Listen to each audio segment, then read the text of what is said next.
Almost 40 years industry. NTR నుంచి చంద్రబాబు దాకా టీడీపీలో ఉండగా మంత్రిగా చేసిన అనుభవం, వైసీపీ హయాంలో శాసన సభాపతిగా చక్రం తిప్పిన అనుభవజ్ఞుడు, సిక్కోలు రాజకీయాల్లో తనదైన ముద్ర వేసిన ఆ నాయకుడు ఉన్నట్లుండి ఏమైపోయారు? ఎందుకు ఎవరికి కనిపించకుండా పోయారు? ఒక్క ఓటమితో ఆయన రాజకీయ జీవితం ప్రశ్నార్థకమైందా? మరేదైనా కారణముందా?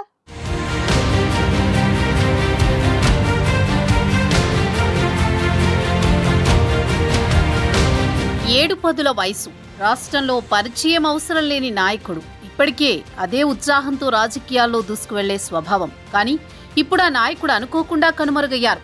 కాదు కనుమరుగు చేశారు. ఆయనే తమ్మినేని సీతారాం.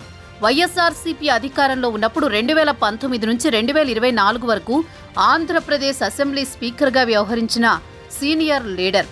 అలాంటి నాయకుడు 3 నెలలుగా సొంత నియోజకవర్గంలోనే కాదు రాష్ట్రంలోనే ఎక్కడా కనిపించడం లేదని గుసగుసలు వినిపిస్తున్నాయి. అపార అనుభవం ఉన్న సిక్కోలు రాజకీయ దిగ్గజం యాక్టివ్గా లేకపోవడానికి పార్టీ అంతర్గత వ్యవహారాలే కారణమన్న చర్చ జరిగింది.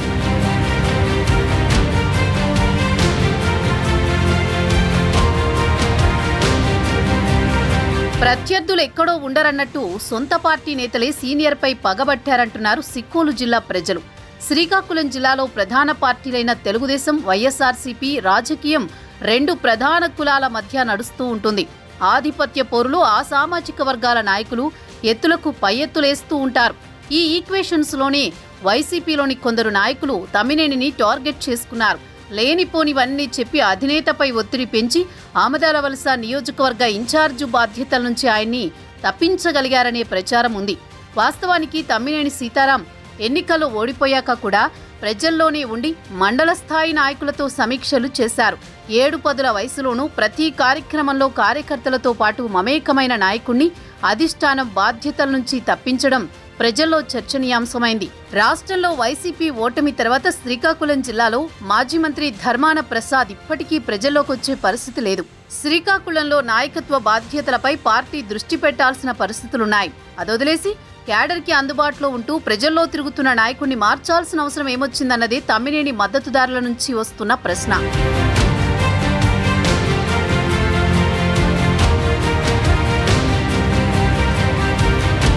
కేవలం కుల రాజకీయాల్లో భాగంగానే ఇదంతా జరిగిందంటున్నారు.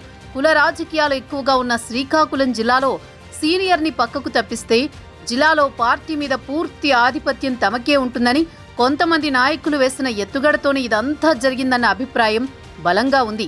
అధినేతకు తప్పుడు సంకేతాలు పంపి ఆగమేఘాల మీద నియోజకవర్గ ఇన్ఛార్జిని మార్చారని గుసగుసలు వినిపిస్తున్నాయి. అధినేత అనాలోచితంగా నిర్ణయం తీసుకున్నారని ఆవేదనతో ఉన్నారట మాజీ స్పీకర్ తమ్మినేని సీతారాం. తన ఆత్మాభిమానాన్ని దెబ్బతీశారనే మనస్తాపంతోనే ఇన్ఛార్జ్ పదవిని వేరొకరికి కట్టబెట్టిన మరుక్షణమే అజ్ఞాతంలోకి వెళ్లిపోయారు. పార్టీ నాయకుల ఫోన్లను కూడా ఆయన లిఫ్ట్ చేయడం లేదని, ఎవరితో కాంటాక్ట్లో లేరని ఆయన సన్నిహితులు చెబుతున్నారు.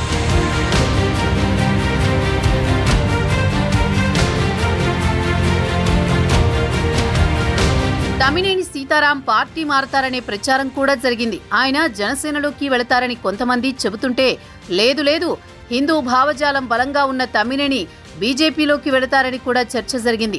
జిల్లాలో బలమైన కమ్యూనిటీకి చెందిన తమ్మినేని సీతారాం అవసరం బీజేపీకి ఉందని కూడా కొందరు విశ్లేషించారు.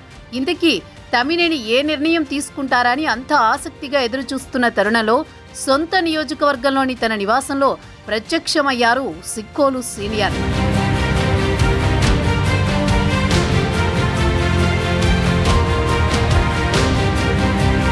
తమ్మినేని సీతారాం వచ్చారనే సమాచారంతో శాసనమండలి ప్రతిపక్ష నేత ఎమ్మెల్సీ బొత్స సత్యనారాయణ తమ్మినేని సీతారాంతో మంతనాలు జరిపారు. తమ్మినేనిని ఆయన బుజ్జగించే ప్రయత్నం చేశారని పార్టీ శ్రేణులు చెవులు కొరుక్కున్నాయి.